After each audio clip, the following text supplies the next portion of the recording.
Black Mesa. I'm sure for most of you that evokes memories of an alien-infested hallway with crowbar in hand, but today I'll be talking about the third-party remake made by Crowbar Collective. Black Mesa started life in 2005 as, quite simply, a response to the rather poor excuse for a remake that Valve themselves made titled HalfLife Source. HalfLife Source was a remake that got notable poor criticism at the time for failing to reach the full potential of the Source engine and pretty much just wasting everyone's time and money. The modders thought that they could do better. The project originally started as the melding of two independent projects. One of those was called Leak Free and announced September 2004, and the other, which was announced 1 month later, was known as the HalfLife Source Overhaul Project. When both teams realized that they were basically doing the same thing, they joined forces under a new name titled Black Mesa Source. The Source part would eventually be dropped at Valve's request because they didn't want to confuse people over whether the project was officially sanctioned or not, which, at the time, it wasn't. After a rocky 7-year development period of multiple delays and a when it's done release date, as well as being mentioned in Wired's Vaporware of the Year not just in 2009 but also 2010, the game was finally released for free in September 2012, but without Zen. This initial release contained pretty much the entire game with a few reworks here and there, all the way until you got to Lambda Core, but no Zen. And it looked amazing, by the way. It looked absolutely fucking phenomenal, and frankly, still continues to look absolutely fucking phenomenal. The updated textures, models, and lighting are just amazing, and frankly, better than Half-Life 2's at this point. The music by Joel Nielsen, who I hope I'm pronouncing the name right, is good. It's very, very good. It was, and still is, as far as I'm concerned, the best way to experience the original Half-Life game. But it didn't have Zen. The thing about Zen is that Zen is sort of a touchy subject within the Half-Life community. It is generally considered to be the weakest part of the game, owing primarily to the poor level design and the gravity-based jumping puzzles, which, on the Gold Source engine of the time, were made extremely difficult and lacked precise movement, as well as most of them happening while being shot at, which, frankly, is almost never fun in any game that does this. On top of this, the pacing was completely off. It was supposed to be the end, but you got dragged through the exact same environments for hours only to come up against a rather boring boss fight. Black Mesa naturally didn't want to follow suit. They wanted their Zen to make up for the poor reception that the original version got, and this was going to take time and money. At this point, Valve had given them the official go-ahead to sell the game as a commercial product, and so they released it on Steam in 2015 as an early access title. But still, no Zen.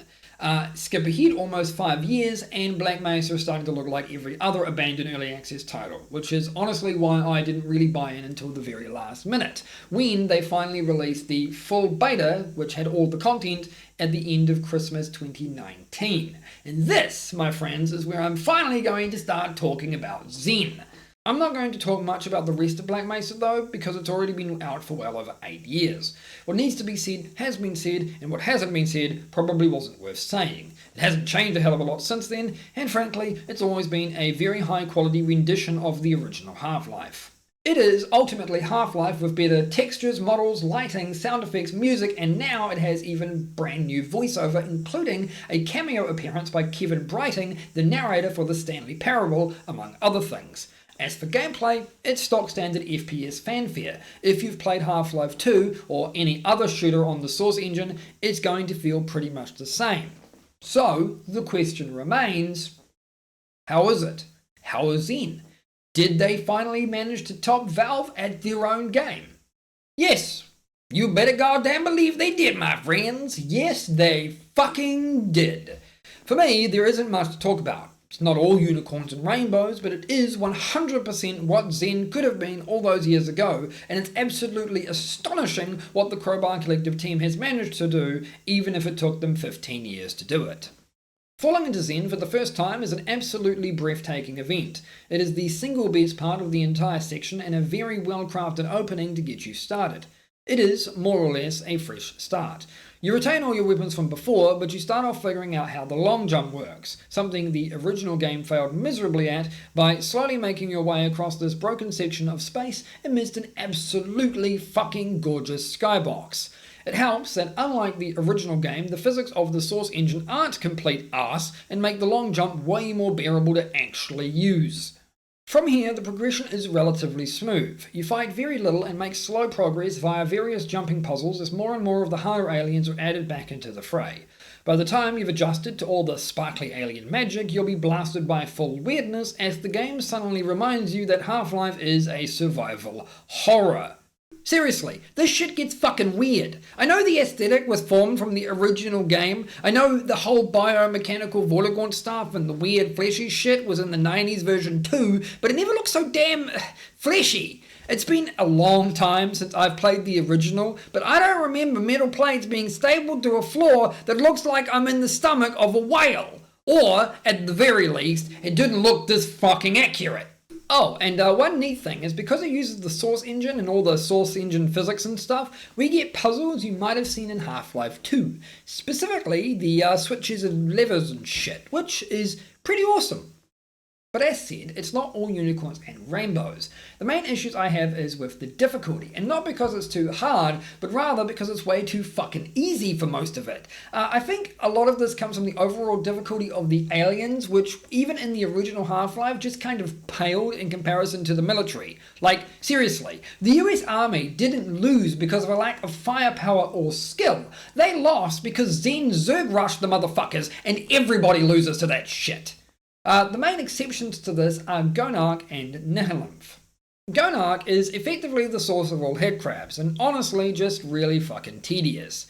The fight spans a lot of different levels with a variety of different challenges, and by the end I was just tired. It's very repetitive, it could have been cut in half and would have still felt suitably epic, not to mention the little micro headcrabs things can suck a dick. Why does every goddamn shooter need at least one monster that's tiny as shit, fast as shit, and comes in fucking swarms? Seriously, cut that crap out. Nihilmph, on the other hand, was just a little bit confusing.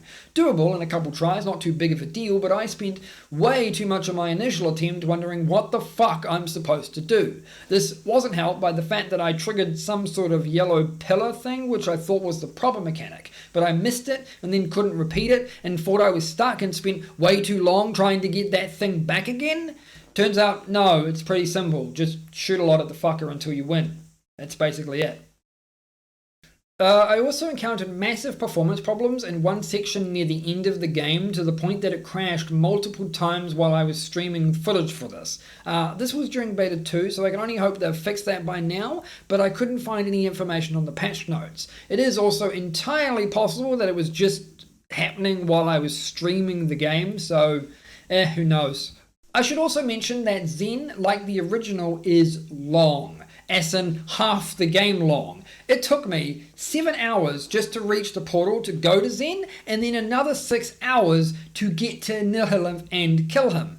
But unlike the original, it never really felt tedious or repetitive for that whole duration, except for two primary exceptions. The first one being the Gonarch sections, and the second one being this whole conveyor belt section with moving platforms and stuff that just dragged on way too long. But frankly, even if you cut those short, the Zen section would still be a solid 4 to 5 hours of gameplay. Overall, the entire Zen area is very fucking good and absolutely worth playing. As said, I consider Black Mesa to be the definitive way to play the original Half-Life game from now on. And while I did talk mostly about the Zen area in this video, the rest of the game is absolutely on par, if not significantly better, owing to the fact that it's already been out for 8 years, so no surprises there. And frankly, even if you haven't played Half-Life before, which honestly is a really absurd concept to me, but I know you people exist, you should totally give Black Mesa a whirl. So congratulations, Crowbar Collective. It took a very long time, but it was absolutely well worth the fucking wait. I'm MrTastix, and if you enjoyed this video, then smash the shit out of the like and subscribe buttons, and you can also check down all my social media links in the description below to things like Twitter and Instagram. But as always, fellas, thank you very much for watching. I'm out of here. Oh, this is It's so hard. I'm so bad at memorization. The game at this point was pretty much all the way It was, and still is, as far as I'm concerned, the best way to experience the Half-Life. Fuck me, I missed a word. I think a large amount of this overall difficulty of fucking